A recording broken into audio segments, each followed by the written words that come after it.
नमस्कार, मैं हूं आपके साथ आस्था कौशिक। नोएडा में पुलिस ने फर्जी इनवॉइस बनाकर करोड़ों का जीएसटी क्लेम करने वाले आरोपी को गिरफ्तार किया है। आरोप के मुताबिक उसने 11 करोड़ रुपए के फर्जी इनवॉइस बनाकर 2 करोड़ आईटीसी क्लेम किया और आरोपी की पहचान अब्दुल रज्जाक उर्फ मोहम्मद असादुल्लाह के रूप में हुई है। आरोपी के कब्जे से मोबाइल फोन्स और फर्जी जीएसटी बिल्स बरामद किए गए। कंपनी की शिकायत पर कार्रवाई की गई। आरोपी के मुताबिक वो आईडी पासवर्ड का जीएसटी पोर्टल पर लॉगिन करके उसका गलत इस्तेमाल कर रहा था। एक आरोपी को पुलिस पहले ही अरेस्ट कर चुकी है। गौतम बुद्ध नगर पुलिस द्वारा एक वांछित अभियुक्त को गिरफ्तार किया गया है, जिसने जिस कंपनी में वो काम करता था वहां के 11 करोड़ के फर्जी इनवॉइस रेज किए थे, ताकि वो एक अभियुक्त को वो इनवॉइस प्रोवाइड कर पाए और वो अभियुक्त फर्जी जीएसटी क्लेम का मुनाफा उठा पाए। इस प्रकरण में पूर्व में जिस अभियुक्त ने जीएसटी क्लेम का फायदा उठाया था, उसको गिरफ्तार कर माननीय न्यायालय के समक्ष पेश किया जा चुका है। अन्य विधिक कार्यवाही प्रचलित है। हमारे सहयोगी हिमांशु इस पर ज्यादा जानकारी दे रहे हैं। जी हिमांशु। आस्था, बिल्कुल देखिए, आपको बता दें फर्जी इनवॉइस का मामला है और लगातार एक निजी कंपनी के फर्जी इनवॉइस बनाए जा रहे थे और उसके एवज में आईटीसी क्लेम किया जा रहा था। 11 करोड़ रुपए के ये फर्जी इनवॉइस बनाए गए थे और 2 करोड़ आईटीसी क्लेम किया गया था। कंपनी की तरफ से शिकायत की गई, जांच की गई, तो इसमें आरोपी की पहचान अब्दुल राजिक के रूप में हुई है और इसके कब्जे से फर्जी जीएसटी के बिल भी बरामद किए, मोबाइल फोन भी बरामद किया। और आपको बता दें इस पूरे नेक्सस में एक अभिनव करके एक आरोपी है जिसको पूर्व में गिरफ्तार किया जा चुका है। वो 1% पर ये पैसा दिया करता था, यानी 1% पर फर्जी बिल का सौदा हुआ था। और तो आरोपी जिसको पुलिस ने दबोचा है अब्दुल राजिक को, ये 1% उससे पैसा लिया करता था। लिहाजा पुलिस अब कड़ी दर कड़ी जोड़ रही है और ये दूसरी गिरफ्तारी है। लगातार फर्जी इनवॉइस बना के जीएसटी क्लेम किया जा रहा था और इस बार 2 करोड़ रुपए का जीएसटी क्लेम किया गया था, जिस पर कंपनी ने शिकायत की। अब आरोपी को दबोच लिया गया है। जी बिल्कुल, आरोपी को अब दबोच लिया गया है और उस पर जो है वो उचित कार्रवाई की जा रही है। आपका जानकारी के लिए बहुत शुक्रिया हिमांशु।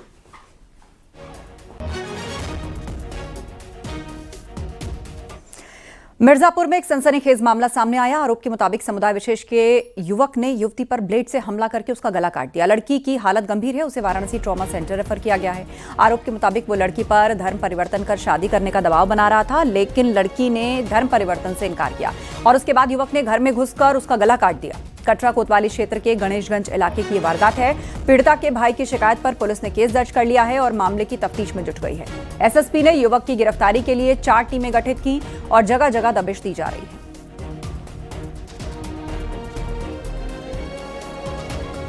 इसे ज्ञात हुआ है कि पीड़िता और अभियुक्त 1 वर्ष से परिचित हैं। आज मित्रता में कटुता आने के कारण अभियुक्त द्वारा यह कृत्य किया गया है। पीड़िता के भाई से एक अभियुक्त के विरुद्ध तहरीर प्राप्त कर सुसंगत धाराओं में अभियोग पंजीकृत कर लिया गया है। विवेचनात्मक कार्रवाई प्रचलित है।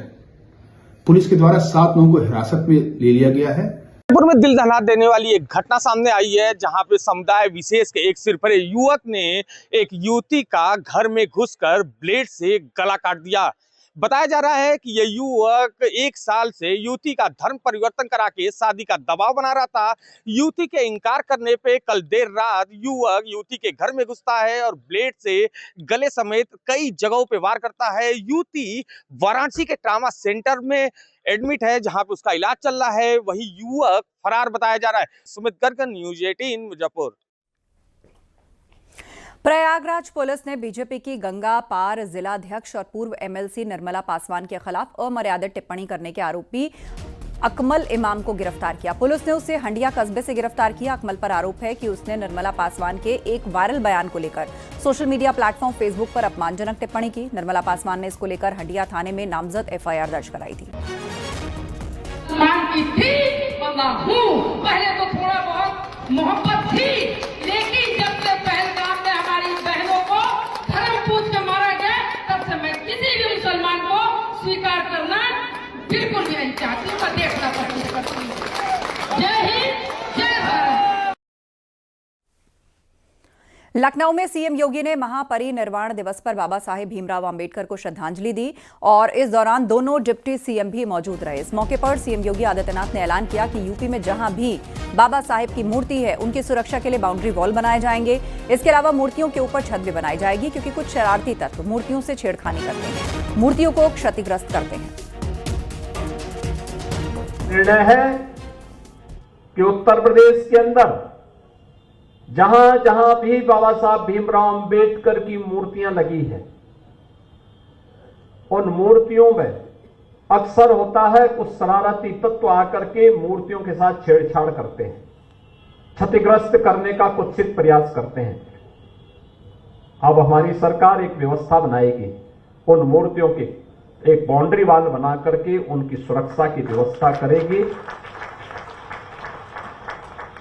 मूर्ति को जहां पर ऊपर से छत नहीं है तो उसके ऊपर एक छत्र लगाने का काम करेगी, जिससे सुरक्षित और सम्मानजनक ढंग से बाबा साहब भीमराव अंबेडकर की मूर्ति की सुरक्षा सुनिश्चित होगी।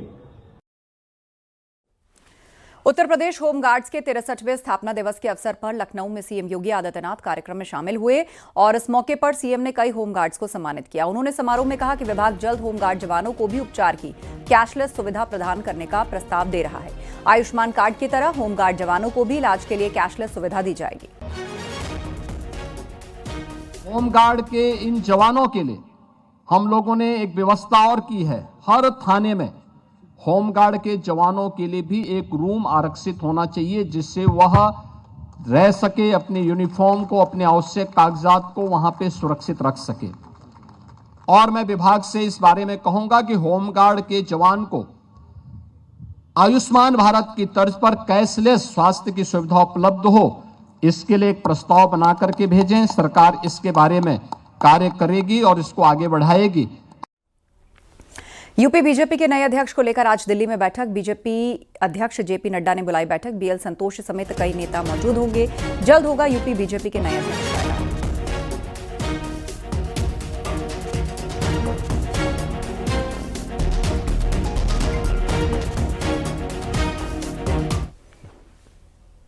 अयोध्या में बाबरी ढांचा गिराए जाने की आज बरसी है। इसके मद्देनजर रामनगरी अयोध्या में हाई अलर्ट जारी किया गया। राम मंदिर और उसके आसपास सुरक्षा कर्मियों की तैनाती की गई। राम मंदिर जाने वाले सभी रास्तों पर निगरानी की जा रही है। होटल से लेकर ढाबों की चेकिंग की जा रही है। जगह जगह ड्रोन से भी निगरानी की जा रही है। रैपिड एक्शन फोर्स समेत दूसरे जवानों को भी तैनात किया गया। नागेश्वर नाथ मंदिर, राम की पैड़ी, कनक भवन, हनुमानगढ़ी और राम मंदिर की विशेष निगरानी हो रही है। वहीं मथुरा में भी पुलिस को हाई अलर्ट पर रखा गया है।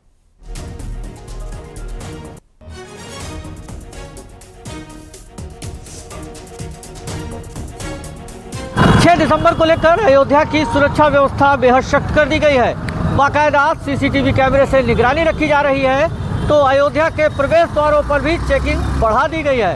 सुरक्षा अधिकारी तैनात किए गए हैं जो हर आने जाने वालों पर नजर रख रहे हैं और संदिग्धों से पूछताछ कर रहे हैं। पहले सबसे हम आपको दिखाते हैं, देखिए सामने हाईटेक कैमरे लगे हुए हैं जो 1 किलोमीटर से ही गाड़ियों को ट्रेस कर रहे हैं और बाकायदा कंट्रोल रूम से इन गाड़ियों पर निगरानी रखी जा रही है। इसके साथ ही चूंकि 6 दिसंबर 1992 को बाबरी विध्वंस हुआ था और 33वीं बरसी आज बाबरी विध्वंस को है, जिसको देखते हुए अयोध्या हाई अलर्ट पर है और अयोध्या के जितने भी प्रवेश द्वार हैं, चाहे फिर लता मंगेशकर चौक हो, निषाद राज चौराहा हो या फिर चूड़ामणि चौराहा हो, हर प्रवेश द्वार पर बाकायदा चेकिंग की जा रही है। और साथ ही इस बात का भी ध्यान रखा जा रहा है कि जो लोग भी श्रद्धालु आ रहे हैं उनको असुविधा ना हो, लेकिन अयोध्या की सुरक्षा सख्त रहे और तकनीकी का उपयोग भी सुरक्षा में किया जा रहा है। सहयोगी सर्वेश के साथ निमित गोस्वामी, न्यूज़ 18 अयोध्या।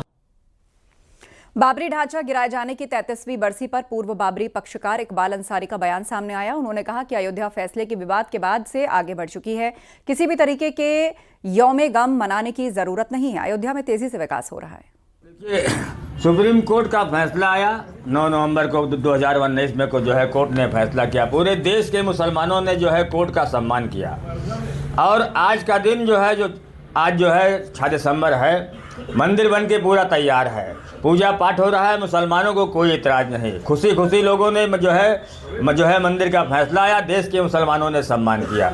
अब मुसलमानों को गम मनाने की ज़रूरत कहीं नहीं है। लेकिन आजकल जो हमारे देश में धर्म की राजनीति, जात की राजनीति होती रहती है, तो चंद लोग जो है वो खुशी गम जो है गम मनाते हैं। बाकी 99% आदमी वो चाह रहा है कि कोर्ट ने फैसला किया, मंदिर का हमने सम्मान किया। आज जो है भगवान राम का मंदिर बन के तैयार है। अब हमारे देश में मंदिर मस्जिद को कोई झगड़ा नहीं है। बाबरी ढांचे की बरसी के मौके पर संभल में भी सुरक्षा सख्त कर दी गई। विवादित जामा मस्जिद के पास पुलिस बलों की तैनाती की गई। सत्यव्रत पुलिस चौकी में बने इंटीग्रेटेड कमांड सेंटर से संवेदनशील इलाकों में सीसीटीवी से नजर रखी जा रही है। कई इलाकों में पुलिस लगातार गश्त कर रही है। उधर मथुरा में श्री कृष्ण जन्मभूमि और शाही ईदगाह मस्जिद को छावनी में तब्दील कर दिया गया। चप्पे चप्पे पर सुरक्षा के इंतजाम किए गए। आसपास के घरों और छतों पर पुलिस बल तैनात किया जा रहा है। पूरे क्षेत्र की ड्रोन कैमरे से निगरानी रखी जा रही है। गेस्ट हाउस से लेकर रेलवे स्टेशन, बस स्टैंड पर सघन चेकिंग की जा रही है। श्री कृष्ण जन्मभूमि और शाही ईदगाह मस्जिद को जाने वाले रास्तों में रूट डायवर्ट किया जा रहा है। खुफिया एजेंसी मथुरा की सीमाओं पर भी नजर जमाए है। एसएसपी ने चेतावनी दी कि किसी भी तरह के उपद्रव, भड़काऊ भाषण, अफवाह फैलाने वालों पर सख्त कार्रवाई होगी। आपको बता दें, बाबरी ढांचा गिराए जाने की आज बरसी है और उसको लेकर कुछ सामाजिक संगठन आज शौर्य दिवस मनाने का ऐलान कर चुके हैं। व्यक्ति को कानून व्यवस्था प्रभावित नहीं करने दिया जाएगा और यदि कोई ऐसा सोचता है तो उसके विरुद्ध कठोर कार्रवाई सुनिश्चित की जाएगी। देखिए, लगभग 150 के करीब लोग पाबंद किए जा चुके हैं और जैसा मैंने पूर्व में बताया कि कानून व्यवस्था प्रभावित करने वाला कोई भी कार्य अनुमन्य नहीं है और ऐसा जो करने का प्रयास करेगा उस पर कठोर कार्रवाई हम लोग सुनिश्चित करेंगे। पश्चिम बंगाल में बाबरी मस्जिद मामले पर सियासत गरमाई है। टीएमसी से सस्पेंड किए गए विधायक हुमायूं कबीर मुर्शिदाबाद के बेलडांगा में बाबरी नाम से मस्जिद की नींव रखने जा रहे हैं और इस मौके पर मुर्शिदाबाद में कार्यक्रम किया जा रहा है जिसमें मंच पर हुमायूं कबीर मौजूद हैं। कई लोग वहां पर सर पर रखकर ईंट भी लाते दिखाई दिए। दरअसल कुछ रोज पहले ही हुमायूं कबीर ने बाबरी मस्जिद बनाने का ऐलान किया था और इसके खिलाफ हाईकोर्ट में याचिका भी दायर की गई, लेकिन कोर्ट ने उसको खारिज कर दिया। कानून व्यवस्था बनाए रखने की बात कही और बंगाल सरकार ने कोर्ट को पूरी सुरक्षा व्यवस्था का भरोसा भी दिया। साथ ही हुमायूं कबीर ने बताया, आज होने वाला कार्यक्रम तय समय के मुताबिक ही होगा।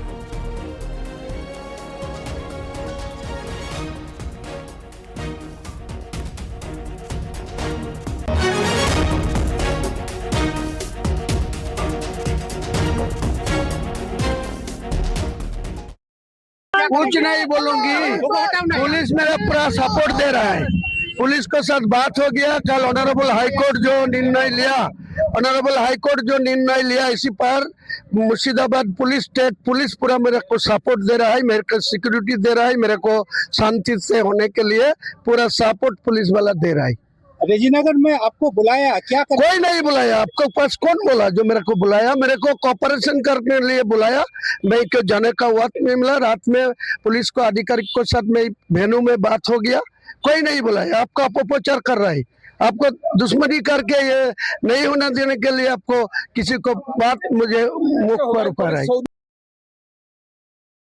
देर में बाबरी मस्जिद का शिलान्यास जो है, स्टोन लेइंग सेरेमनी वो शुरू होगा। आप देख सकते हैं कि पोस्टर्स लगाए गए, भारी लोग आ रहे हैं। पुलिस की बहुत ज्यादा यहाँ पे मौजूद किया गया है, बहुत ज्यादा पुलिस की तैनाती यहाँ पे है और काफी जो नेशनल हाईवे है वहाँ पर भी बहुत सारा पुलिस तैनात किया गया है क्योंकि कोर्ट का ऑर्डर था कि पूरे चीज को, ये जो लॉ एंड ऑर्डर सिचुएशन है पुलिस को वो देखनी है। सारे सीनियर ऑफिसर्स यहाँ पे मौजूद है। साथ ही साथ ये नेशनल हाईवे है, किसी हाल पे नेशनल हाईवे ब्लॉक नहीं करना चाहिए, उसका वो भी बोला गया था प्रशासन की तरफ से। काफी लोग आए हुए हैं यहाँ पे, पॉलिटिक्स और इसको लेकर काफी विवाद है और ये बाबरी मस्जिद का जो प्रोग्राम है कुछ ही देर में वो शुरू होने को जा रहे हैं। काफी लोग आए हैं और दूसरी तरफ से प्रशासन भी काफी है, विवाद भी है इसको लेके। तो जरूर सबसे ज्यादा बहुत ज्यादा सेंसिटिव है ये जो जगह है, वो काफी सेंसिटिव है। सब कुछ मद्देनजर प्रशासन अपना बहुत ज्यादा पुलिस यहाँ पे तैनात किया है और जो लोग ये कर रहे हैं वो लोग भी बोल रहे हैं कि शांतिपूर्ण ढंग से ये पूरा जो प्रोग्राम है वो यहाँ पे करना चाहिए। पश्चिम बंगाल में हुमायूं कबीर के बाबरी मस्जिद निर्माण के ऐलान पर मौलाना शहाबुद्दीन रिजवी का भी बयान सामने आया। उन्होंने कहा कि हुमायूं कबीर मुर्शिदाबाद को अयोध्या न बनाएं, बंगाल की शांति में खलल पैदा होगा। बाबरी नाम अयोध्या के चैप्टर के साथ खत्म हो गया है। मुर्शिदाबाद का अमन चैन कायम रहने दे, कानून के दायरे में रहकर मस्जिद का निर्माण कराएं।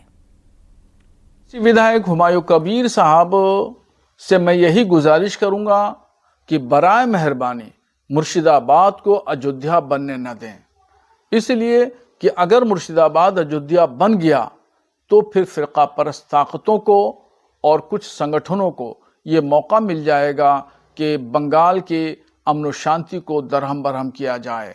और एक चैप्टर अयोध्या में समाप्त हो गया, अब नया चैप्टर मुर्शिदाबाद में न खोला जाए। और मस्जिद बनाएं, ज़रूर बनाएं और बनना भी चाहिए, इस पे किसी को कोई आपत्ति नहीं है। कानून के दायरे में रह कर के मस्जिद बनाएं, हॉस्पिटल बनाएं और स्कूल बनाएं, कॉलेज बनाएं, सब बनाएं, मगर उस मस्जिद का नाम बाबरी मस्जिद न रखें। बाबा साहेब भीमराव अंबेडकर के परिनिर्वाण दिवस के मौके पर नोएडा में बीएसपी ने कार्यक्रम का आयोजन किया। सेक्टर 95 दलित प्रेरणा स्थल पर बसपा के राष्ट्रीय संयोजक आकाश आनंद और राष्ट्रीय उपाध्यक्ष आनंद कुमार ने बाबा साहेब को श्रद्धांजलि दी। दलित प्रेरणा स्थल पर बसपा कार्यकर्ता की भीड़ जुटी। पश्चिमी यूपी, दिल्ली, उत्तराखंड से बड़ी संख्या में कार्यकर्ता यहां पर पहुंचे और बाबा साहेब को नमन किया। एहतियात के तौर पर रूट पर मालवाहक गाड़ियों की आवाजाही पर प्रतिबंध लगा दिया है। सुरक्षा के लिए 1000 से ज्यादा पुलिसकर्मी तैनात किए गए हैं।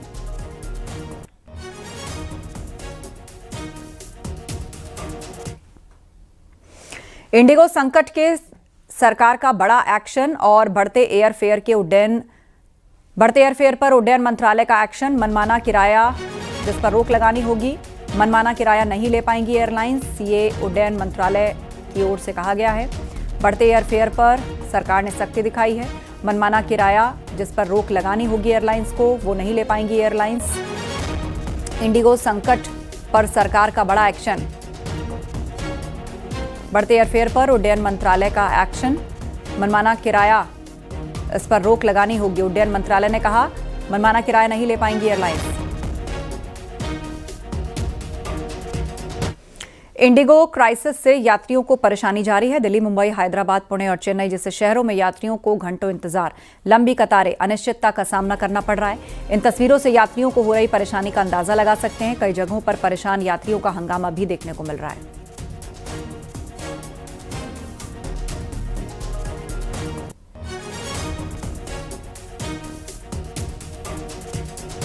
देश की सबसे बड़ी एयरलाइन कंपनी इंडिगो के ऑपरेशन में लगातार 5वें दिन फ्लाइट के कैंसिल होने का सिलसिला जारी है। आज भी इंडिगो एयरलाइंस की 500 से ज्यादा उड़ानें रद्द हैं। सुबह 10 बजे तक दिल्ली एयरपोर्ट से इंडिगो की 106 फ्लाइट्स कैंसिल हुई। मुंबई एयरपोर्ट पर ही 109 उड़ानें रद्द हैं। हैदराबाद एयरपोर्ट से 70 उड़ानें कैंसिल हुई। वहीं चेन्नई एयरपोर्ट पर 48 फ्लाइट कैंसिल हुई। देश भर में फ्लाइट के इंतजार में एयरपोर्ट पर लोग परेशान दिखे।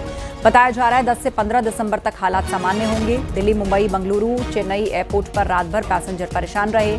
इससे पहले 4 दिनों में रद्द उड़ानों की संख्या 2000 से ज्यादा हो गई।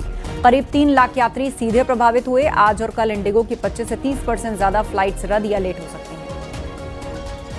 मुझे अहमदाबाद जाना था, बट मेरी फ़्लाइट जो रीशेड्यूल हुई है, मुझे गुजरात में कोई फ़्लाइट मिल नहीं रही थी, तो अब मैं उदयपुर जा रहा हूँ, because that's the only closest place I could find. आप कहाँ से आ रहे हैं? मैं वाशिंगटन डीसी से आ रहा हूँ। तो मेरा एक लेओवर था, इस्तांबुल में भी था। हाँ। इस्तांबुल के बाद मेरा दिल्ली में था, फिर I was suppose to go to Ahmedabad. तो मेरे 2 स्टॉप्स थे ऑलरेडी। अच्छा, तो यहाँ पर आप आए कब पहुँचे? मैं 5 AM को मेरी लैंड हुई। मेरा बैग सिर्फ यही मिलने में मुझे 6 AM लग गया। हाँ। 1 घंटा लग गया।